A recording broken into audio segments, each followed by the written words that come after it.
ام حسب الذین اجترحوا السیئات ان نجعلہم کالذین آمنوا وعملوا الصالحات سواء محیاہم ومماتہم ساء ما یحکمون. کیا وہ لوگ جنہوں نے برائیوں کا ارتکاب کیا ہے یہ سمجھے بیٹھے ہیں کہ ہم انہیں اور ایمان لانے والوں اور نیک عمل کرنے والوں کو ایک جیسا کر دیں گے کہ ان کا جینا اور مرنا ایک جیسا ہو جائے؟ بڑے برے فیصلے ہیں جو یہ لوگ کر رہے ہیں. کتنی زبردست آیت ہے یہ. برے کام کرنے والے کیا یہ سمجھتے ہیں؟ کون ہے وہ برے کام کرنے والے؟ کہاں رہتے ہیں؟ کس ملک کس پلانٹ پہ ہیں؟ وہ ہم خود بھی ہو سکتے ہیں. ہم میں سے ہر ایک کو اپنے بارے میں، مجھے اپنے بارے میں اور آپ میں سے ہر ایک کو اپنے بارے میں سوچنے کی ضرورت ہے کہ غلط کام کر کے یہ پھر امید نہیں رکھنی چاہیے کہ ہم نیکوں جیسے انجام کو بھی پہنچ جائیں گے. فرمایا جو لوگ برے کام کر رہے ہیں کیا وہ یہ سمجھے بیٹھے ہیں کہ ہم ان کو ایمان اور عمل صالح رکھنے والوں جیسا کر دیں گے؟ کسی بزرگ کا قول ہے نا کہ کیا تم اسی جنت میں پہنچ جاؤ گے جہاں صحابہ کرام ہوں گے حالانکہ تم ان جیسے عمل کرنے سے کتراتے ہو. یعنی ہم کوئی قربانی ان جیسی دینا نہیں چاہتے لیکن ہم جنت میں انہی کے ساتھ رہنا چاہتے ہیں. تو بالکل ایسے ہی ہے نا کہ جیسے آپ میڈیکل کے پہلے سال میں داخلہ لیں اور آپ کہیں ہمیں 5ویں سال میں ابھی کر دیں، پلیز ابھی کر دیں، ہاں اتنے سال نہیں انتظار کر سکتے، تو کیا کہا جائے گا اس سے؟ بھئی 5ویں میں تو وہ پہنچتا ہے جو پہلے پڑھ چکا ہو. یہ کیسے ہو سکتا ہے بغیر کوشش محنت کے تمہیں اور ان کو برابر کر دیا جائے جنہوں نے 5 سال لگائے؟ عقل بھی یہی کہتی ہے نا ایسا نہیں ہو سکتا. ہم نماز نہ پڑھ کر یہ سمجھے کہ ہم وہاں پہنچ جائیں جہاں نماز پڑھنے والے ہوتے ہیں، تہجد نہ پڑھیں اور یہ توقع رکھیں کہ جہاں ان کے درجات ہیں جو ان کے لیے قرآن میں وعدہ ہے کہ اللہ نے کیا کچھ ان کی آنکھوں کی ٹھنڈک چھپا رکھی ہے، تو ان جیسی ٹھنڈک اور وہ سب کچھ ہم کو بھی مل جائے جبکہ ہم نے وہ کام ہی نہیں کیا. 2 بھوکے جن میں سے ایک کھانا کھا لے اور ایک نہ کھائے برابر کیسے ہو سکتے ہیں؟ آپ بیٹھے ہی رہیں اور کہیں مجھے کھڑے ہونے والوں میں شمار کر لیں، کیسے کر سکتے ہیں؟ جو کام آپ نے کیا ہی نہیں، آپ کس ذہن سے کس عقل سے توقع رکھتے ہیں کہ آپ کو وہاں شمار کر لیا جائے؟ جن لوگوں نے اپنے مال دی، اپنی جانیں دی، آپ ان کے برابر ہو جائیں. کتنی سمپل سی بات ہے نا جو اللہ تعالیٰ سمجھانا چاہتے ہیں. ام حسب الذین اجترحوا السیئات ان نجعلہم کالذین آمنوا وعملوا الصالحات سواء محیاہم ومماتہم. جب زندگی برابر نہیں، موت برابر نہیں، انجام کیسے برابر ہو سکتا ہے؟ ان کی زندگی، ان کا جینا، ان کا مرنا ایک جیسا کر دیا جائے، یہ کیسے ہو سکتا ہے؟ ایک شخص عمر بھر اپنے اوپر پابندی لگاتا ہے، حق ادا کرتا رہتا ہے، ناجائز فائدوں سے اور ناجائز لذتوں سے خود کو محروم رکھتا ہے، حالانکہ دل بہت چاہتا ہے کہ ہم بھی وہ سب کچھ غلط کر لیں جو لوگ کر رہے ہیں اور موقع بھی ہیں، وہ پوچھنے والا بھی نہیں، قیامت کے دن بھی سب برابر بھی ہو جائے. یہ کیسے ہو جائے گا؟ ایک شخص سچ بول کے نقصان اٹھائے اور دوسرا جھوٹ بول کے دنیا میں فائدہ اٹھا جائے اور قیامت کے دن دونوں کو جنت میں بھیج دیا جائے، یہاں کوئی بات نہیں. پھر تو خسارے میں رہا نا وہ جس نے سچ بولا، پھر تو سچ بولنا ایک غلط کام ہو گیا. جن کی زندگی، جن کے اعمال ایک جیسے نہیں، یہ کیسے امید رکھی جا سکتی ہے کہ ان کی موت اور اس کے بعد کا انجام برابر ہو جائے؟ اگر ایسا ہو تو کیا اللہ تعالیٰ کی ذات سے یہ توقع رکھی جائے گی کہ بہت انصاف کرنے والا ہے؟ ساء ما یحکمون. کتنے برے فیصلے ہیں جو وہ کر رہے ہیں. وخلق اللہ السماوات والارض بالحق. اللہ نے آسمانوں اور زمین کو برحق پیدا کیا. وَلِتُجْزَى كُلُّ نَفْسٍ بِمَا كَسَبَتْ. اور اس لیے کیا تاکہ ہر نفس کو اس کی کمائی کا بدلہ دیا جائے. وَهُمْ لَا يُظْلَمُونَ. اور وہ ظلم نہ کیے جائیں گے. یعنی انسان جو کر کے آئیں گے وہی نتیجہ پائیں گے، ان پہ کوئی ظلم نہ ہوگا. مراد اس آیت سے یہ ہے کہ اللہ تعالیٰ نے یہ پوری کائنات، زمین اور آسمان ایک مقصد کے ساتھ بنائے ہیں، محض کھیل تماشے کے طور پر نہیں. لہٰذا اس دنیا میں جو بھی انسان آئے وہ اللہ کے دیے ہوئے وسائل، نعمتوں، اختیارات اور ذرائع، ان سب چیزوں کو صحیح طریقے پر استعمال کرے. جو لوگ ایسا کریں گے وہ اچھا نتیجہ پائیں گے، اور جو ان تمام دی گئی نعمتوں کو غلط طریقے سے استعمال کریں گے، زمین میں ظلم اور فساد برپا کریں گے، ایسے لوگ قیامت کے دن اپنے کیے کی جزا پائیں گے. کسی پر کچھ بھی ظلم نہ ہوگا. افرأیت، کیا بھلا دیکھا تم نے، من اتخذ الہہ ہواہ، کہ جس نے بنا رکھا ہے اپنا الہ، کس کو؟ ہواہ، اپنی خواہش نفس کو، اپنے دل کی مرضی کو. وَأَدَلَّهُ اللَّهُ عَلَىٰ عِلْمٍ، اور اللہ نے علم کے باوجود اسے گمراہی میں پھینک دیا. وختم علی سمعہ وقلبہ، اور اس کے دل اور کانوں پر مہر لگا دی، وجعل علی بصرہ غشاوہ، اور اس کی آنکھوں پر پردہ ڈال دیا۔ فمن یہدیہ من بعد اللہ، اللہ کے بعد اب اور کون ہے جو اسے ہدایت دے؟ افلا تذکرون، کیا تم لوگ کوئی سبق نہیں لیتے؟ اس سے کیا پتہ چلتا ہے کہ ہدایت کا اصل سورس اللہ کی ذات، روشنی کا اصل سرچشمہ اللہ کا نور، اور پھر اللہ کی حکمت پر بھیجی ہوئی وحی الہی۔ اگر کوئی شخص اپنے آپ کو اللہ اور اس کے رسول صلی اللہ علیہ وسلم کی تابعداری اور اطاعت میں دینے کی بجائے اپنے نفس کی خواہشات کے پیچھے لگ جائے، اپنے دل کی مرضی پوری کرنے لگے، تو ایسا شخص علم کے باوجود بھٹکا ہوا ہوتا ہے۔ ہدایت کس چیز کا نام ہے؟ وحی الہی کی پیروی کا، جو حکم وہاں سے ملتا ہے اس کی اطاعت کا۔ اگر کوئی شخص حکم تو سن لے لیکن مانے نہ اس کو، جان بوجھ کر اندھا بنا رہے، تو ایسا شخص کبھی بھی ہدایت یافتہ نہیں ہو سکتا۔ اس سے ایک بات یہ بھی پتہ چلتی ہے کہ ضروری نہیں کہ انسان علم کے بغیر بھٹکے۔ بعض لوگ علم حاصل کر کے جانتے بوجھتے ہوئے بھی بھٹکتے ہیں۔ یہ کون لوگ ہوتے ہیں؟ جو اپنے علم پر عمل نہیں کرتے بلکہ اپنی خواہشات کی پیروی کرتے ہیں۔ وہ پڑھ لکھ کر بھول جاتے ہیں کہ ان کے رب نے ان سے کیا کہا ہے۔ جب کوئی شخص متعدد بار ایسا کرتا ہے تو اللہ تعالیٰ اس سے ہدایت کا نور، علم کا نور چھین لیتا ہے۔ اس کے کانوں پر بھی مہر لگ جاتی ہے کہ وہ ہدایت کی بات سنتا ہے مگر اس کو اپنے لیے نہیں سنتا۔ وہ سمجھتا بس یہ ایک علم ہے، ایک بات ہے جو کہہ دی گئی، بس کہہ دی گئی۔ اس کے دل پہ بھی مہر لگ جاتی ہے، وہ بڑی بڑی باتیں سنتا ہے مگر اس کو کچھ اثر نہیں ہوتا۔ اس کی آنکھوں پر بھی پردہ پڑ جاتا ہے، وہ عبرت کے سامان دیکھتا ہے، اپنی نگاہوں کے سامنے لوگوں کو خدا کی گرفت میں پکڑے ہوئے دیکھتا ہے لیکن کچھ سبق نہیں لیتا۔ فَمَن يَهْدِيهِ مِن بَعْدِ اللَّهِ، ایسے شخص کو اللہ کے بعد کون ہدایت دے سکتا ہے؟ یعنی جس کو اللہ بھٹکا دے اسے کوئی ہدایت نہیں دے سکتا۔ اور اللہ نے اس کو کیوں بھٹکایا؟ کہ ایک طرف تو اللہ نے کان، دل اور آنکھ دی، دوسری طرف وحی الہی دی، یہ دونوں نعمتیں اس پہ تمام کی، لیکن وہ ان کو چھوڑ کر خواہشات کے پیچھے چل پڑا۔ ایسے لوگوں کو ہدایت نہیں ملتی، جیسا کہ سورۃ الاعراف میں بھی ایک جگہ پر آتا ہے ایک شخص کا واقعہ کہ جسے اللہ تعالیٰ نے دین کا علم دیا، کتاب کا علم دیا، لیکن وہ اسے چھوڑ کر دنیا کی خواہشات کے پیچھے پڑ گیا۔ سورۃ الاعراف 175، وَاتْلُ عَلَيْهِمْ نَبَأَ الَّذِي آتَيْنَاهُ آیَاتِنَا، انہیں اس شخص کی خبر سناؤ جس کو ہم نے اپنی آیات دی تھی، فَانْسَلَخَ مِنْهَا، وہ ان سے بھاگ نکلا، یعنی آیات کی پیروی نہیں کی۔ کس کی؟ نفس کی خواہشات کی۔ فَأَتْبَعَهُ الشَّيْطَانُ، اس کے پیچھے شیطان لگ گیا۔ فَكَانَ مِنَ الْغَاوِينَ، وہ بہکے ہوئے لوگوں میں سے ہو کر رہا۔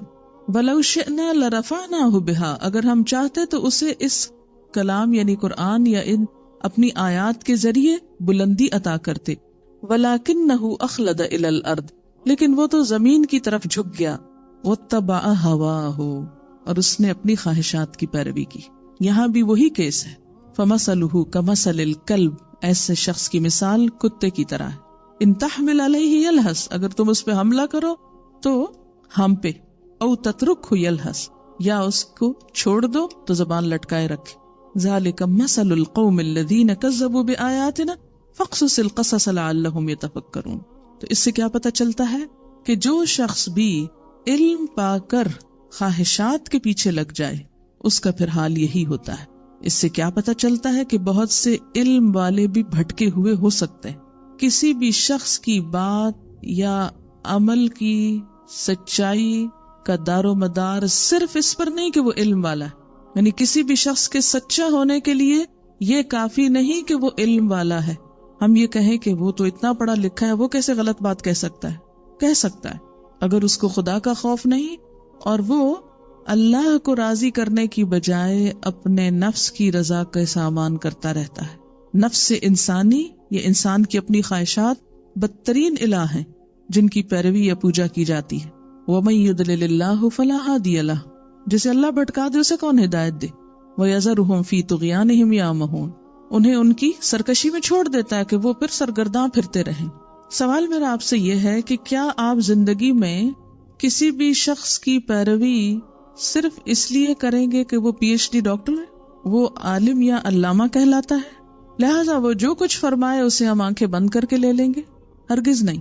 کسی بھی شخص کی پیروی محض اس کی کسی ڈگری یا ٹائٹل یا علم کی بنا پر نہیں ہوگی، بلکہ کوئی انسان تو ہمارا اس طرح کا متبوع ہو ہی نہیں سکتا یا ایسا رہنما نہیں ہو سکتا کہ جس کو ہم آنکھیں بند کر کے فالو کریں۔ نیور۔ ہم ضرور دیکھیں گے کہ جو کچھ وہ کہہ رہا ہے اس پہ عمل بھی کر رہا ہے، اگر کر رہا ہے تو ٹھیک ہے، ہم بھی اس کے ساتھ ہیں، اور اگر وہ نہیں کر رہا تو جو چاہے کہتا رہے۔ ہم کیا دیکھیں گے کہ اللہ کے رسول صلی اللہ علیہ وسلم نے کیا فرمایا، آپ نے کیا کیا، آپ نے کیا کہا۔ تو محض کسی کے علم پر مت جائیں، اس سے دھوکہ مت کھائیں کہ بہت ویل ریڈ ہے، بہت لرنڈ ہے، ہائیلی ایجوکیٹڈ ہے، فلاں فلاں ہے، جو مرضی ہو، کوئی معیار نہیں، اس لیے کہ وہ اضلہ اللہ علی علم، علم کے باوجود گمراہی میں پھینک دیا گیا، کیونکہ خواہش نفس کا بندہ تھا، اور اللہ جانتا تھا کہ وہ اپنی خواہش کا پیروکار ہے۔ خواہش کی پیروکاری کیا ہوتی ہے؟ کہ دل کی مرضی پہ چلتے ہوئے حلال حرام، جائز ناجائز، اچھے برے، کسی چیز کی تمیز نہ کرنا، بس جو پسند آ گیا، جو کرنے کو دل چاہا، جو اچھا لگا وہ کر لیا۔ اچھا، خواہشات نفس میں کیا کیا چیزیں آتی ہیں؟ مثلا نفس کن کن چیزوں کا مجموعہ ہے؟ شہوت، غضب، جہل۔ اب آپ دیکھیں کہ شہوت میں کھانے کی بھی ہو سکتی ہے، اور بھی چیزیں ہو سکتی ہیں اس میں۔ اسی طرح غضب میں کیا ہو سکتا ہے؟ انسان اپنے غم، غصے وغیرہ کو بغیر سوچے سمجھے استعمال کرنا شروع کر دے۔ اور جہالت تو لا علمی کو کہتے ہیں۔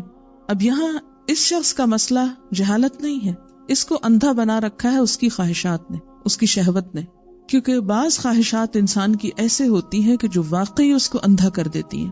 اور بہت سے دین پڑھنے اور پڑھانے والے جب خدا کا خوف نہیں رکھتے تو ان چیزوں میں مبتلا ہو جاتے ہیں، اور یہی چیز بنیادی طور پر دین کی بدنامی کا سبب بھی بنتی۔ آج آپ دیکھیں یہ بات کتنی عام ہے نا، کہ لوگ دینداروں کے کچھ ٹائٹل بولتے ہیں اور ساتھ ہنسنا شروع کر دیتے ہیں، ساتھ اشاروں کنایوں میں باتیں کرتے ہیں، یعنی کچھ خراب چیزیں کچھ ٹائٹلز کے ساتھ نتھی ہو کے رہ گئی۔ اور ہمیں کسی اور کو کہنے سے پہلے اس جگہ پر بیٹھے ہوئے ہر شخص کو اپنے بارے میں سوچنا چاہیے کہ وہ دین کے نیک نامی یا دین کی بدنامی کا سبب بن رہا ہے۔ یہ تو نہیں کہ سر ڈھانپ کے، سر پہ دوپٹہ اوڑھ کے ہم کبیرہ گناہ بھی شوق سے کریں اور صرف یہ سوچ لیں کہ میں نے چونکہ اتنی قرآن میں محنت کی اس لیے میری تو بخشش ہو ہی جانی ہے، میں جو بھی کروں۔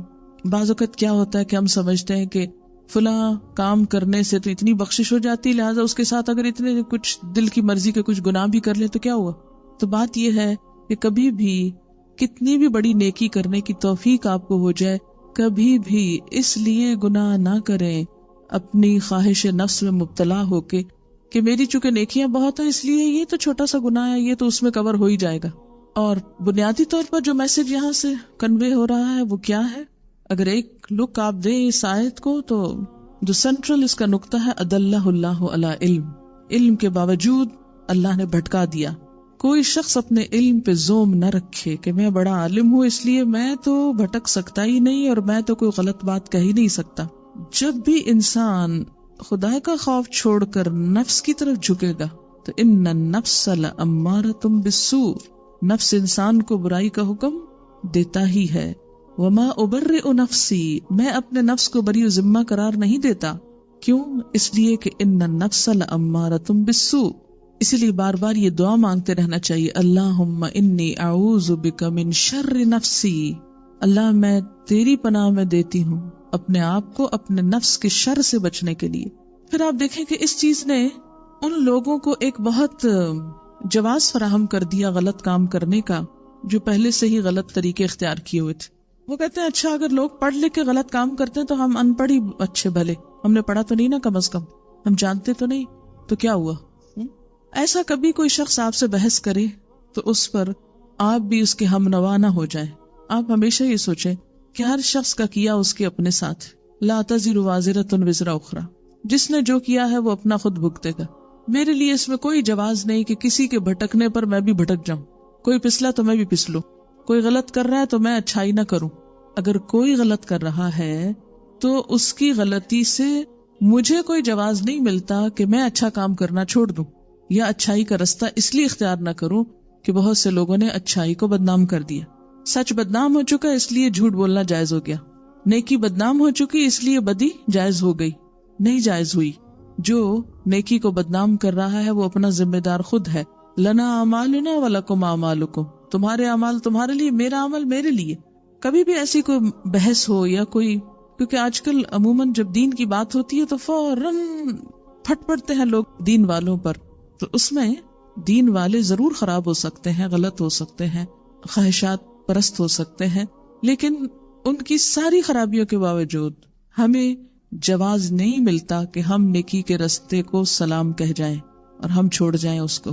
ہمیں اس ٹرینڈ کو بدلنا ہے, اس سین کو بدلنا ہے, ہمیں اعلیٰ اخلاق کے وہ نمونے پیدا کرنے ہیں. تبھی صورتحال تبدیل ہو سکتی, تبھی دین کا فائدہ ہو سکتا ہے, تبھی ہمارا فائدہ ہو سکتا ہے. کسی کے اوپر بھی تنقید کرنا بہت آسان ہے, کسی کی خامیاں چننا بہت آسان ہے, لیکن اگر پلٹ کر ہم کسی وقت اپنی کوتاہیوں کو دیکھ لیں, اپنی کمی کو دیکھ لیں اور اس کی اصلاح کی کوشش کریں تو بہت کم وقت بچے کہ ہم دوسروں کے پیچھے پڑے رہیں. بعض اوقات ہماری ساری ذہانت, سارا ٹیلنٹ, ساری قابلیت, ساری قوت صرف اس بات میں خرچ ہو جاتی ہے کہ لوگوں میں کیا کیا خامیاں ہیں اور ان خامیوں کی وجہ سے میں اگر صحیح نہیں تو اس میں میرا قصور نہیں. فرمایا افلا تذکرون, تم اس بات سے کوئی نصیحت نہیں لیتے, کوئی سبق نہیں پکڑتے. اچھا پھر آپ دیکھیں کہ علم سے مراد یہاں صرف دینی کا علم نہیں ہو سکتا, یہاں علم نکرہ ہے جس سے مراد دنیا کا علم بھی ہو سکتا ہے. کہ بہت سے لوگ دنیاوی معاملات میں بڑے سمجھدار ہوتے ہیں. مثلا آپ دیکھیں کہ دنیا کی ایک بڑی آبادی شرک میں مبتلا ہے, تو آپ کے کیا خیال ہے کہ جو لوگ بتوں کی پوجا کرتے ہیں وہ سارے جاہل لوگ ہیں؟ ان میں بہت بڑی بڑی ڈگریاں رکھنے والے ہیں, ہائیلی ایجوکیٹڈ ٹیلنٹڈ لوگ, انٹلیکچوئلز, لیکن جب عقیدے کی بات آتی ہے, دین کی بات آتی ہے, تو پتھروں کے آگے ہاتھ جوڑتے نظر آتے ہیں. حیرت ہوتی ہے نا اس میں. اتنے بڑے بڑے فلسفے اور گتھیاں سلجھانے والے کیا یہ نہیں سمجھ پاتے کہ یہ پتھر کی مورتیاں کچھ نہیں دیتی, ان سے ڈرنے کی کیا ضرورت ہے؟ کالی بلی کے رستہ کاٹنے سے کیوں خوف زدہ ہے, 13 نمبر سے کیوں خوف زدہ ہے؟ علم کے باوجود, اور علم سے مراد یہاں اب دوسرے معنوں میں لے رہی ہوں, یعنی دنیا کا علم, کہ دنیا کا علم ہونے کے باوجود, بہت انٹلیکچوئل ہونے کے باوجود دین کے معاملے میں ساری ذہانت صفر پہ آ جاتی. کیوں نہیں سمجھنا چاہتے وہ دین کی بات؟ اس لیے کہ وہ اپنی خواہشات نفس کی پیروی کرنا چاہتے ہیں. اس لیے اللہ تعالیٰ انہیں ہدایت دیتا ہی نہیں, ان کے دل دماغ پہ پھر پردہ آ جاتا ہے, مور لگ جاتی. اور یہ اصل میں کون لوگ ہوتے ہیں؟ جو آخرت کو نہیں ماننا چاہتے, آخرت پر ایمان نہیں رکھتے, کیونکہ آخرت کو مانے تو پھر ان عیش کہاں سے کریں. وہ سمجھتے ہیں کہ آخرت کو مان کر ان کی ساری آزادی میں خلل آ جائے گا. افلا تذکرون, کیا تم کوئی سبق نہیں لیتے؟ وقالو, اور وہ کہتے ہیں. اب یہ نہیں خواہشات پرست لوگوں کی بات ہے, یہ کالو کون ہے؟ جن کو اللہ نے علم کے باوجود بھٹکا دیا, بڑے بڑے علامہ, دنیاوی امور کے ماہر, کہتے ہیں ما ہی الا حیاتنا الدنیا نموت ونحیا وما یہلکنا الا الدہر. یہ لوگ کہتے ہیں کہ زندگی بس یہی ہماری دنیا کی زندگی ہے, یہی ہمارا مرنا اور جینا ہے, اور گردش ایام کے سوا کوئی چیز نہیں جو ہمیں ہلاک کرتی ہو. اب آپ دیکھیے کہ آج دنیا میں بڑی بڑی سائنسی ایجادات کرنے والے, ستاروں پہ کمندیں ڈالنے والے, بڑی بڑی گیلیکسیز ڈسکور کرنے والے, نئے نئے انکشافات کرنے والے, علم کے خزانے, جب مرنے کے بعد کی زندگی کی بات ہوتی ہے, خدا کی بات ہوتی ہے, کائنات کے مالک کی بات ہوتی ہے, سب کچھ بھول جاتے, ان کی سمجھ میں ہی کچھ نہیں آتا, اور کہتے ہیں یہ کس خدا کی باتیں کرتے ہو, ما ہی الا حیاتنا الدنیا, کس آخرت کی بات کرتے ہو, زندگی تو بس یہ دنیا کی زندگی ہے, یہ گردش ایام ہے جو ہمیں مارتی اور جلاتی ہے, اور زمانے کی گردش سے ہی ہم ہلاک ہوتے ہیں. وما لہم بذالک من علم, انہیں اس بات کا کوئی علم ہی نہیں. ویسے بڑے علم والے ہیں لیکن اس بات کا علم نہیں ہے ان کے پاس. معلوم نہیں آپ کی کبھی زندگی میں کسی ایسے انسان سے ملاقات ہوئی یا نہیں. یونیورسٹی میں میرے ساتھ ایک لا ڈپارٹمنٹ میں ایک پڑھتی تھی, یونیورسٹی فیلو کہہ لیں آپ ان کو, ان سے میری براہ راست اس موضوع پر بات ہوئی, اور کئی دفعہ ملاقات ہوتی تو بات ہوتی, بہت بحث کیا کرتی, بہت بولتی تھی. لا میں عام طور پر وہی لوگ جاتے ہیں جن کو کانفیڈنس دے دیا گیا کہ آپ بہت اچھا بولتے ہیں, وہ لوگ پھر ایز اے پروفیشن اس لائن کو اختیار کرتے ہیں اپنے لیے. تو آپ خود سوچ سکتے ہیں کہ لائرز کا پھر کام کیا ہوتا ہے, دن کو رات اور رات کو دن ثابت کرنا. ایسے لوگ اپنے دلائل دینے میں اور کنونس کرنے میں اور بحث کرنے میں بہت آگے ہوتے ہیں. میں بھی انجوائے کرتی تھی. خیر وہ صاف طور پر کہتی تم کس خدا کی بات کرتی ہو, کیا پریچ کرتی رہتی ہو, اور کیا تم ہر وقت یہ باتیں کرتی ہو, میری سمجھ میں نہیں آتی. اب مثلاً ایک شخص ایکسیڈنٹ میں فوت ہو گیا, اب لوگ کہتے ہیں لوگ اللہ نے مار دی. اللہ نے کہا مارو, گاڑی نے مارا. اچھا وہ بچہ پیدا ہو, اللہ نے بچہ, اللہ نے کہاں دیا, وہ تو مرد عورت کے ملاپ سے ہوا. یعنی ہر چیز, ان کو نیچریہ کہتے ہیں نا, کہ ہر چیز کو نیچر کی طرف منسوب کر دیتے ہیں. ایسے لوگ کو دہریہ کہتے ہیں نا, جو یہ کہتے ہیں ما یہلکنا الا الدہر, وہ ہر چیز کو زمانے کا پھیر کہتے ہیں. زمانے کو بڑی طاقت سمجھتے ہیں, سب سے بڑی طاقت وقت ہے. وقت کی تبدیلی سے سب کچھ بدلتا جاتا ہے. وقت سب سے بڑا استاد ہے, اور وقت ایسا اور ویسا. تو وما یہلکنا الا الدہر, یہ سب کچھ زمانے کے پھیر سے ہو رہا ہے. بس وقت گزر جاتا ہے تو رات دن ہو جاتی ہے, دن رات ہو جاتا ہے, اور بہت سی اس قسم کے فلسفے کھڑے ہوئے. اللہ تعالیٰ فرماتے ہیں وما لہم بذالک من علم, یہ باتیں وہ علم کے بغیر کر رہے ہیں. انہم الا یظنون, یہ محض گمان کی باتیں کرتے ہیں. اچھا ہم کہتے ہیں اچھا یہ ہو سکتا پرانے زمانے میں ایسے لوگ ہوں اور ایسی باتیں کرتے ہیں, لیکن آج کی ترقی یافتہ دنیا کا 90% مذہب ہی یہی ہے. کوئی خدا نہیں, کوئی آخرت نہیں, کوئی مرنا نہیں, ہر چیز اسباب کے ذریعے ہوتی ہے, ہر ایکشن کا ایک ری ایکشن ہوتا ہے, ہر چیز کے پیچھے کوئی نہ کوئی ریزن ہوتی ہے, اور وہ عقل کے ساتھ کچھ چیزوں کی ریزننگ اور لاجک تلاش کر کے, اسباب تلاش کر کے یہ ثابت کرتے رہتے ہیں کہ کوئی اور نہیں کرنے والا, یہ سب کچھ خود ہو رہا ہے. بس ایک دفعہ پہیا گھوم گیا اور اب وہ گھومتا چلا جا رہا ہے, اور 2 اور 2 4 ہوتے چلے جا رہے ہیں. اور میں یہ سب گمان کی باتیں کرتے ہیں, یہ علم پر مبنی باتیں نہیں ہیں, توہمات پر مبنی ہیں. ایسے لوگوں کو علم والا نہیں کہا کرتے, ایسے علم والوں کو ہی اللہ بھٹکا دیتا ہے. آپ ویسٹ میں جائیں تو آپ کو اکثریت ایسی ہی ملے گی کہ کسی خدا اور کسی رسول, کسی آخرت, کسی کتاب, کسی نہ اس کی وہ ضرورت محسوس کرتے ہیں, نہ اس کی کوئی بات سننا چاہتے ہیں. جی ہاں, اگر کوئی ایسا موضوع چھیڑے بھی تو کہتے ہیں کہ ڈپریسنگ باتیں مت کرو. تو بنیادی طور پر تو یہ نا کہ وہ آخرت کے بارے میں سوچنا نہیں چاہتے, کیونکہ آخرت کی بات کرتے ہی پھر پابندیاں لگتی ہیں انسان پر. پچھلی آیت کو اور اس کو پھر دوبارہ ملا کر آپ دیکھیں, افرأیت من اتخذ الہہ ہواہ, تو اصل خرابی تو پھر یہاں ہے نا کہ خواہشات نفس کی پیروی کرنے. کس لیے جیتے؟ کھانا پینا, سونا, عیش و عشرت, تفریح, یہ زندگی کا حصہ ہے. خوب مال کماتے, اچھا کھاتے, اچھا پہنتے, جو بچ جاتا ہے ہالیڈیز پہ لگا دیتے. کہتے نا ایٹ ڈرنک اینڈ بی میری, کھاؤ پیو خوشیاں مناؤ, زندگی بس یہی زندگی ہے. کیا تم موت کی باتیں کرتے ہو, دوسری دنیا کی اچھائی برائی کی اور فلسفے گھڑ لیے ہیں. اللہ تعالیٰ پوچھتے ہیں تم نے ایسے کسی شخص کو دیکھا ہے؟ افرأیت, کبھی تمہارا واسطہ پڑا ایسے شخص سے؟ من اتخذ الہہ ہواہ, جس نے اصل الہ کو الہ نہیں مانا, اس کا الہ بس اس کی اپنی خواہشات ہے. اتنے پڑھے لکھے لوگ ایسی مکانہ بات کر سکتے ہیں؟ ہاں ہو سکتا ہے, کیونکہ جو خواہشات میں اندھا ہو جائے اس کو علم حقیقت تک پہنچنے میں فائدہ نہیں دیتا. وَأَدَلَّهُ اللَّهُ عَلَى عِلْمٍ وَخَتَمَ عَلَى سَمْعِهِ وَقَلْبِهِ وَجَعَلَ عَلَى بَصَرِهِ غِشَاوَةً, ایسے شخص کے سارے حواس کے اوپر پردہ آ جاتا ہے, وہ اپنی بصیرت, سماعت اور بصارت کے ذریعے خدا کو نہیں دیکھ پاتا. ایسے شخص کو پھر کوئی ہدایت نہیں دے سکتا. جس کو اللہ ہدایت نہ دے پھر کوئی انسان اس کی ہدایت کا سبب نہیں بن سکتا, کیونکہ انہوں نے موت اور زندگی کے کچھ فلسفے تراش رکھے ہیں. اور وہ فلسفہ کیا ہے؟ یہ سب زمانے کی پھیر ہیں, حالانکہ یہ علم کے بغیر باتیں کرتے ہیں, محض وہم و گمان پر. خود یعنی کس نے ان کو بتایا؟ اب دیکھیں نا, ہمیں تو بتایا نا, ہمارے پاس دلیل ہے کہ ہمارے رسول نے ہمیں بتایا. 14 سال پہلے ایک کتاب آئی تھی جو آج تک نہیں بدلی, اس میں لکھا ہوا کہ ہمیں مرنے کے بعد جی اٹھنا ہے. ان کو کس نے بتایا کہ مرنے کے بعد کوئی زندگی نہیں ہے؟ ان کے پاس کیا دلیل ہے؟ اسی لیے اللہ تعالیٰ فرماتے ہیں یہ علم کے بغیر بات کریں. جو یہ کہتا ہے مرنے کے بعد دوبارہ جی اٹھنا ہے, وہ تو ایک کتاب پر بیس کر کے کہتا ہے, اس کے پاس تو ریفرنس ہے. ان کے پاس کیا ریفرنس؟ کیا مرنے والے کسی نے بتایا ان کو اٹھ کے دوبارہ؟ وَإِذَا تُتْلَى عَلَيْهِمْ آيَاتُنَا بَيِّنَاتٍ, جب ہماری واضح آیات انہیں سنائی جاتی ہیں, مَا كَانَ حُجَّتَهُمْ, تو ان کے پاس کوئی حجت نہیں ہوتی, الا مگر ان قالوا کے کہتے ہیں اوتوا بآبائنا, ہمارے باپ دادا کو واپس لا کے دکھاؤ ان کو تم صادقین, اگر تم سچے. کیسے بحث کرتے ہیں کہ باپ دادا زندہ کر کے دکھاؤ, پھر ہم مانیں گے کہ مرنے والے جی کر اٹھیں گے اور جی سکتے ہیں، دوبارہ زندگی ہو سکتی. قل کہہ دیجئے اللہ یحییکم ثم یمیتکم، اللہ زندہ کرتا ہے تم کو پھر موت دیتا ہے تم کو، ہم نہیں دیتے. ہم سے کیوں کہتے ہو کہ اٹھا کے دکھاؤ؟ یہ تو اللہ نے کرنا ہے، ہم نے کب کہا کہ ہم اٹھائیں گے؟ یعنی وہ اگر ایسی بات کہیں تو تم کیا کہو؟ اللہ یحییکم ثم یمیتکم. اور اس میں کیا ہے؟ جو زندہ کرتا ہے تم کو وہی موت دے گا تم کو. ثم یجمعکم، اچھا وہ تو مانتے نہیں، تو جواب میں انہیں پہ بات ڈالی جا رہی.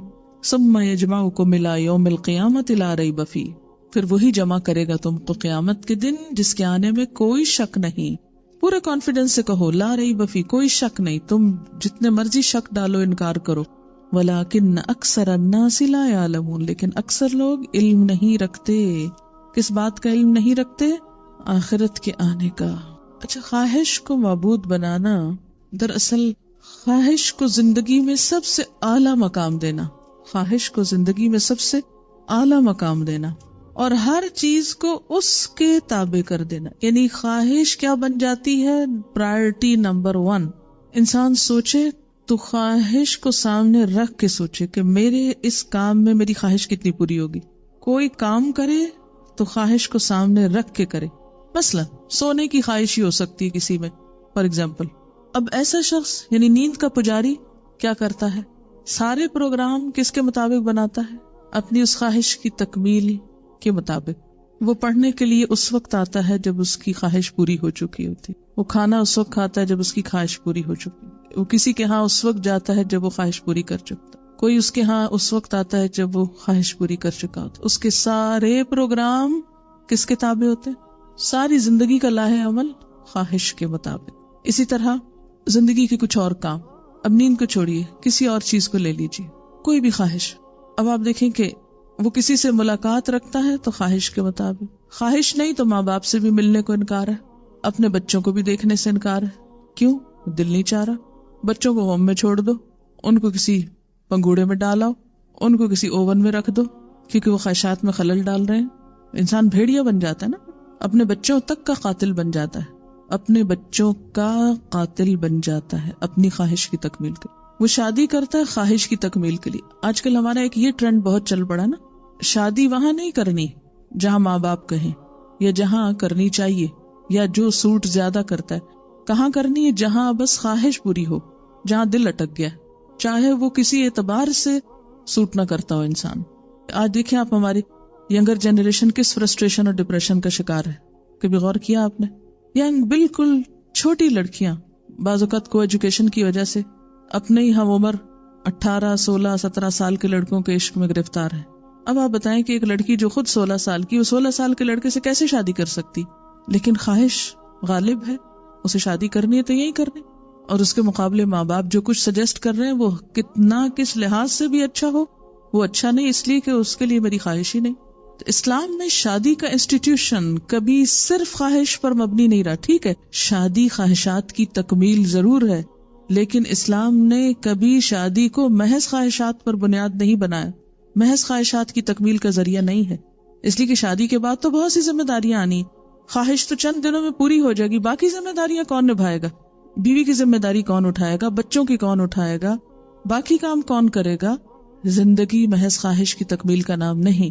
کھانا ہم کھاتے ہیں محض ٹیسٹ کے لیے، چاہے زہر کھانا پڑے کھا لیں گے ٹیسٹ کے لیے. گندگی کھانی پڑے، پورے بازار کی مٹی سے اٹا ہوا کھانا کھانا پڑے، دہی بلے کھانے پڑے یا کچھ اور کھائیں گے. مکھیوں سے اٹی ہوئی چیز کھانی پڑے کیونکہ ٹیسٹ اسی میں، خواہش پوری ہو رہی، کھائیں گے. نہ صفائی نہ ستھرائی، کسی چیز کا احساس نہیں. کپڑا پہننا ہے خواہش کا پہننا ہے، چاہے وہ چبھے، چاہے سردی لگے، چاہے گرمی لگے، چاہے مرے چاہے جی، چاہے حیا پامال ہو، تار تار ہو، کچھ ہو، خواہش. تو جب زندگی کی ساری بھاگ دوڑ صرف خواہش کی تکمیل میں ہو جائے تو آپ خود سوچیں کہ ایسے لوگ کہاں پہنچیں گے، خواہشات ان کو کہاں لے جائیں گی. ایسے لوگوں کو اللہ تعالیٰ کیسے ہدایت دے؟ اللہ نے عقل کے دروازے رکھے ہیں کچھ، کان، آنکھ، دل وغیرہ، یہ سب الٹیمیٹلی کہاں جا کے کھلتے ہیں؟ عقل میں. لیکن جس شخص کی خواہش اس پہ غالب آ جاتی ہے اس کے یہ دروازے بند ہو جاتے ہیں. اب وہ صرف خواہش کی تکمیل کے لیے جی رہا ہے. اور جب اس کی عقل بیچ میں ذرا سا اٹھ کے بولنے لگتی ہے کہ دیکھو اس میں تمہاری عزت کا نقصان ہے، دیکھو تمہاری عقل کا نقصان ہے، تمہارے مال کا نقصان ہے، تمہاری فلاں فلاں چیز کا نقصان ہے، تو وہ ہر بات کی ایک جھوٹی توجیہ پیش کر دیتا ہے، نہیں کوئی فرق نہیں پڑتا اس سے، وہ فلاں بھی تو ایسے کرتا ہے، اس سے کیا ہو جاتا ہے، ہر چیز کی ایک تعویل کر لیتا ہے اور خواہش کی تکمیل کر لیتا ہے۔ جتنا بھی حرام کام دنیا میں ہو رہے ہیں، زنا ہو رہا ہے، شراب ہو رہا ہے، شرک ہو رہا ہے، جھوٹ ہو رہا ہے، غیبت ہو رہی ہے، جو بھی حرام کام ہیں، ان سب کے پیچھے آپ دیکھیں تو کس کی تکمیل ہے؟ خواہش کی تکمیل۔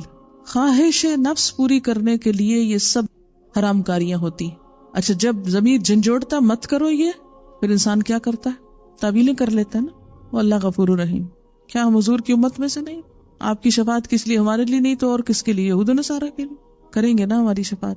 اور اللہ تعالیٰ اتنا ریجڈ نہیں ہے کہ اس کو اتنا بھی ترس نہ آئے کہ میری ایک خواہش تھی حرام کام کرنے کی تو وہ پوری نہ کرنے دے۔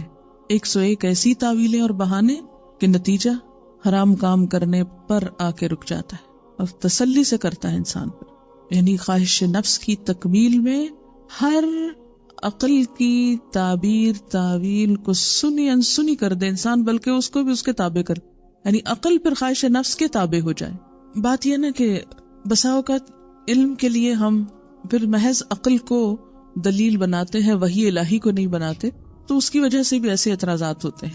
خواہش نفس کی تعمیل میں ہم عام طور پر یہ دلیل پیش کرتے ہیں کہ آخر نفس کا بھی تو کوئی حق ہے نا، ہر وقت پاک بازی بنے رہو، کسی وقت تو نیچے اترو، دین اور دنیا دونوں ساتھ ساتھ لیا کرو۔ ہاں، یہ خواہشات بھی تو اللہ ہی نے ڈالی ہیں اور چیزیں بھی ساری اللہ نے ہی دی ہیں، تو آخر بالکل اب اس کا بھی تو کوئی حق دینا ہے نا، کہ ابھی تو ہم جوان ہیں، بوڑھے ہوں گے تو کر لیں گے، اب اماں خود تو سب کچھ کرتی رہی، اب ہمیں روکتی ہیں کہ تم نہ کرو، آپ نہیں کرتے رہے۔ ہاں، انسان غلطی کا پتلا ہے، اب کیا ہوا جو ایک غلطی ہو گئی۔ ہاں، زندگی ایک بار ملی ہے، بابر بعیش کوش کے عالم دوبارہ نیست۔ زندگی ایک دفعہ ملی ہے، بار بار تھوڑی ملی ہے۔ کچھ کہتے ہیں ہم اللہ کو منا لیں گے۔ خواہشات نفس کی تکمیل میں ایکسٹریمسٹ نہ بنو۔ خواہش نفس انسان کو اتنا اندھا کر دیتی ہے کہ انسان اپنے خونی رشتوں کی حرمت بھی بھول جاتا ہے۔ اب مثلاً بہت سے واقعات ایسے ویسٹ میں بھی اور ہمارے ہاں بھی کہ مائیں اپنے بچوں تک کا گلا گھونٹ دیتی ہیں کہ یہ ہمارے عیش و عشرت میں خلل ڈال رہے ہیں۔ اب دیکھیں کہ انسان اور جانور کا بنیادی فرق کیا ہے۔ عقل کا پہرا جو اللہ نے رکھا نا خواہشات کے اوپر، وہ جانوروں کے پاس نہیں۔ جانور کا جب دل چاہتا ہے کھانے بیٹھ جاتا ہے، کوئی ٹائمنگز نہیں ہوتے اس کے کھانے کے، وہ راہ چلتا کہیں بھی۔ آپ بھینس گائے وغیرہ کو دیکھیں، بڑا پیٹ بھی ہو، انہیں چارہ نظر آ جو کھانا شروع ہو جائیں گے، پھر اس سر عام اپنی خواہش پوری کرنے کھڑے ہو جاتے ہیں۔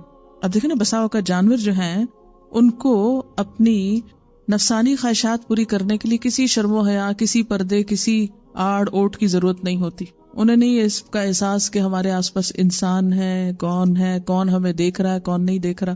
اور جانوروں کے اندر کیا ہوتا ہے، وہ حلال حرام کی پرواہ نہیں کرتے، انہیں یہ نہیں احساس ہوتا کہ یہ ہماری ماں ہے، بہن ہے، بیٹی ہے، بیوی ہے، کون نہیں۔ بس ہم خواہش غالب ہے، جو مرضی ہو، کوئی اینیمل انسٹنکٹ ہے ہمارے اندر، بہیمیت ہے۔ ہاں، یعنی ایک گناہ کرنے کے بعد جب پکڑ نہیں ہوتی تو اگلے گناہ میں اور اگلے میں۔ جینز میں ہی اس طرح ہے۔ یہ جینز کا ایک اور فلسفہ جو آج کل کے دور میں بڑا خوبصورت ہے کہ یہ جینیٹک پرابلم ہے، ایک انسان مجبور ہے، یہ ہومو سیکشول ہے، یہ مجبور ہے اس لیے کہ اس کے جینز میں ہے یہ، اس لیے اس کو لائسنس دے دو۔ بالکل انسان کے پاس اختیار ہے، عقل ہے، ارادہ ہے، جانور کے پاس نہیں ہے، لہٰذا امتحان ہی تو اس کا ہے کہ اپنے اختیار، ارادے، عقل کو کس طریقے اور کس رستے پر استعمال کیا، انسانوں کی طرح یا جانوروں کی طرح۔ جی ہاں، انسان خواہشات میں جب پڑتا ہے تو ایسے ہی جیسے پھسلا ہوا قدم پہ رکتا نہیں نا کہیں، جب کوئی پھسلنے لگتا تو آپ اس کو روک نہیں سکتے، اس کو کہاں تک جانا ہوتا ہے، گرنے تک پھسلنا ہوتا ہے۔ یعنی خواہشات میں اندھا دھند قدم رکھنے اور اس کو لیگل کرنے اور جائز کرنے کا نتیجہ کیا ہوتا ہے، ایک غلط وادی میں قدم رکھیں تو صحیح، ایک پوری کریں پھر آپ سنبھل نہیں سکتے، پھر وہ لے جائے گی وہاں جہاں منہ کے بل گرے۔ یعنی جدید نفسیات میں ایک یہ بات بہت کہی جاتی ہے کہ بہت سی بیماریاں نتیجہ ہیں خواہشات کو سپریس کرنے کا۔ اس لیے اگر آپ چاہتے ہو کہ ایک انسان صحیح معنوں میں انسان بنے تو اس کو اپنی ہر خواہش پوری کرنے دو، اور اس چیز نے کھلی آزادی دے دی انسان کو۔ کسی انسان کے اندر بھی کوئی کمپلیکس ہوگا تو بس یہی ڈھونڈنے کی کوشش کریں گے اس کی کون سی خواہش پوری نہیں ہوئی کہ جس کی وجہ سے یہ بیماری اس کو پڑ گئی۔ یہ ایک اور انوکھا فلسفہ ہے، یہ ایک نئی گمراہی۔ اب مثلاً اگر ڈائبٹیز شخص کو میٹھا بہت پسند ہے، اور عموماً ہوتی بھی اس وجہ سے کہ وہ بہت ایکسس اس کا یوز ہو چکا، اب آپ کہیں اس کو اپنی خواہش نفس پوری کرے تو کھانے تو میٹھا اس کو جتنا کھاتا ہی، یہ کیا تم اس پہ ظلم ڈھا رہے ہو، اس کی خواہش کو کنٹرول کر رہے ہو، کیا نتیجہ نکلے گا؟ کھانے دینا چاہیے. نہیں، آپ ظلم ڈھا رہے ہیں، وہ بیچارہ مر رہا ہے میٹھے کے بغیر اور آپ کنٹرول کر رہے ہیں اس کا میٹھا. تو اسی طرح اگر کوئی شخص جھوٹ بولے بغیر رہتا نہیں. اچھا، ویسے یہ روز نئے نئے فلسفے جات. کل پرسوں میں پڑھ رہی تھی کہ جی شاپنگ کرنے کی جو خواہش ہوتی ہے بہت زیادہ، یہ بھی ایک نارملٹی، ایک سائیکولوجیکل ارج ہے. کیوں علاج کرتے ہیں؟ کرنے دیں اس کو، خرید کے گھر بھرے اور مقروض ہو. تو جب آپ کچھ چیزوں کو مرضی سے اب نارملٹی کہہ کے اس کا علاج شروع کر دیتے ہیں، اور کچھ جو اسلام کہتا ہے کہ اس سے آگے مت بڑھو، کنٹرول کرو اس کو، تو کرنے نہیں دیتے. نہیں یہ تو اگر کنٹرول کرے گا تو بیمار ہو جائے گا. تو پھر اصل بات تو وہی خواہش نفس کی ہے، جس کو چاہے حلال کرے، جسے چاہے حرام کرے. یعنی فرد کی خواہش اگر قوم کی خواہش بن جائے، ہر شخص اپنی خواہش پوری کرنا چاہتا ہے اور ذمہ داری کوئی قبول نہیں کرنا چاہتا. اب وہ پتا جان میجر کو سیٹ بیک کیوں ہوا تھا؟ کیونکہ اس نے نعرہ لگایا تھا بیک ٹو بیسکس، کہ اپنے ملک کو یہ کہا تھا کہ گھروں کو واپس لوٹو، عورتیں گھر سنبھالیں، بچوں کو پالیں اور ان کو اپنا دودھ پلائیں، اور تاکہ انسان گھروں میں پلیں. تو لوگوں نے اس کو کہا کہ تم جاؤ، پھر ہم آئندہ تم کو اپنا وزیر اعظم بناتے ہی نہیں، یہ کیوں کہتے ہو ہم کو، یہ تو ہماری آزادی پہ پابندی لگنے والی. ایک اور مصنف ہے، مجھے اب صحیح یاد نہیں، اس کی ایک کتاب ہے لیڈیز کم بیک ہوم. اچھا، اس کتاب کا بھی بنیادی تھیم کیا ہے کہ عورت کے گھر چھوڑنے کی وجہ سے بہت فلا ہو گیا، معاشرتی اقدار خراب ہو گئی. تو وہ ان کو سجیسٹ کرتا ہے واپس آؤ، لیکن اب واپس آنے کو تیار نہیں، اس لیے کہ آپ ہماری آزادی پہ پابندی لگا. اچھا، آج دیکھیں نا، عورت کی آزادی کے نام پر بھی جتنی باتیں ہوتی، تو اس میں بھی اگر عورت کی جو بنیادی ذمہ داریاں ہیں ان پہ اگر بات کی جائے تو کہتے ہیں یہ ہماری آزادی چھیننا ہے. بہرحال تو بات یہ ہے کہ ہم سب کیا چاہتے ہیں کہ دین ہماری خواہش کے مطابق ہو، نماز کے اوقات ہماری خواہش کے مطابق ہوں، جب ہم اٹھیں تو ہم نماز پڑھیں. آپ کیوں کہتے ہیں سویرے سویرے اٹھ کے نماز پڑھو؟ باقی بھی دین جو ہے، لباس، حجاب، ہر چیز ہماری خواہش کے مطابق ہو. تو پھر دین کیا رہ گیا؟ دین کس چیز کا نام ہے؟ کسی نے لکھا کہ انسان گناہ بھی اپنی خواہش کی وجہ سے ہی کرتا ہے. کسی کا کہنا ہے لذت کے لیے گناہ نہ کر، گناہ باقی رہ جائے گا اور لذت ختم ہو جائے گی. تکلیف کے سبب سے نیکی نہ چھوڑ، تکلیف ختم ہو جائے گی، نیکی باقی رہ جائے گی. کہتے ہیں کسی نے لکھا ہے خواہش نفس کی بات کرنا چاہوں گی. میری سہیلی کی شادی 17 سال میں کر دی گئی. وجہ یہ تھی کہ اس کے پڑوس میں ایک لڑکا رہتا تھا جو اس کی عمر کا تھا. ماں باپ نے روکا مگر نہ مانی، جبکہ وہ لڑکا ابھی پڑھ ہی رہا تھا، کوئی کام نہ کرتا تھا. پچھلے دنوں معلوم ہوا کہ طلاق ہو گئی.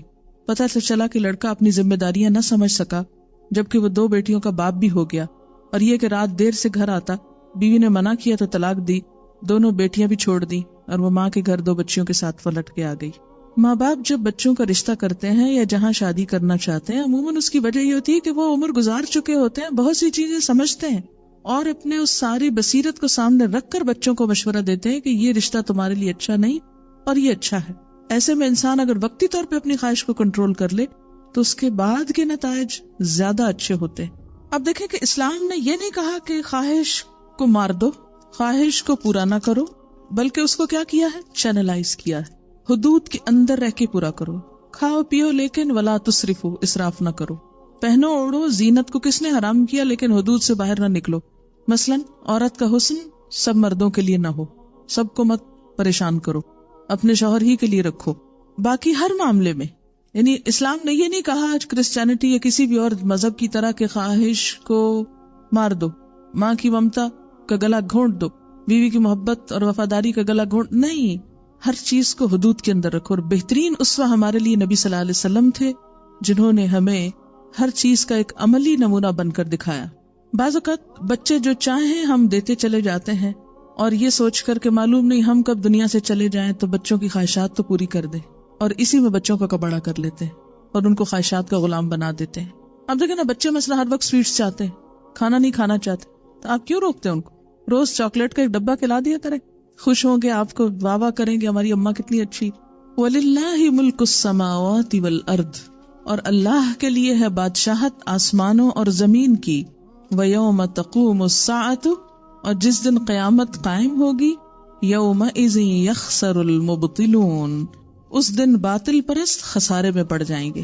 باطل پرست یہاں کون ہے؟ دراصل خواہش پرست. وَتَرَى كُلَّ أُمَّةٍ جَاثِيَةٍ، اور تم دیکھو گے ہر امت کو کہ زانوں پر گری ہوئی ہے. جاسیہ کا روٹ ہے جیم سے واو، 2 زانوں بیٹھنا، جس طرح کسی حاکم کے آگے بیٹھا جاتا ہے. کیسے؟ مثلاً اتحیات پہ جب آپ بیٹھتے ہیں تشہد میں آپ دیکھو گے کہ قیامت کے دن ہر امت کیسے بیٹھی بھی ہوگی.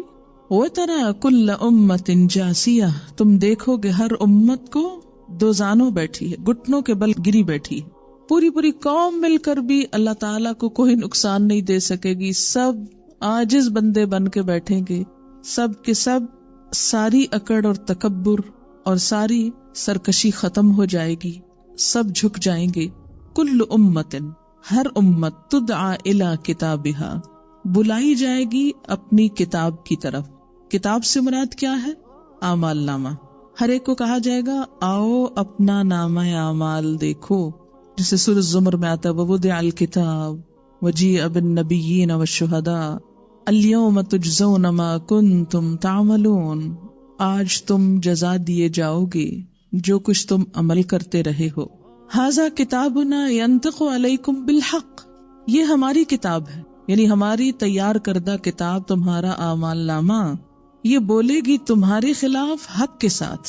یہ آج تمہارے سارے اعمال کی، خواہشات پرستی کی تصویر کھینچ دکھائے گی اور تمہارے ہی خلاف حجت بنے گی.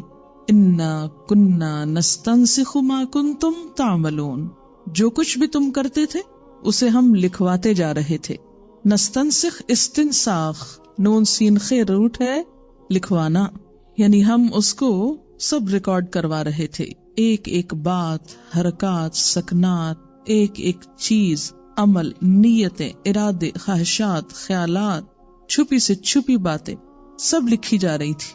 جب انسان بولے گا ما لہذا الکتاب لا یغادر صغیرۃ ولا کبیرۃ الا احصاها فاما الذین آمنوا وعملوا الصالحات، تو لیکن وہ لوگ جو ایمان لائے اور جنہوں نے اچھے کام کیے، فیدخلہم ربہم فی رحمتہ، تو ان کا رب ان کو اپنی رحمت میں داخل کرے گا. ذالک ھو الفوز المبین، یہی دراصل کھلی کامیابی ہے. وآخر دعوانا ان الحمد للہ رب العالمین.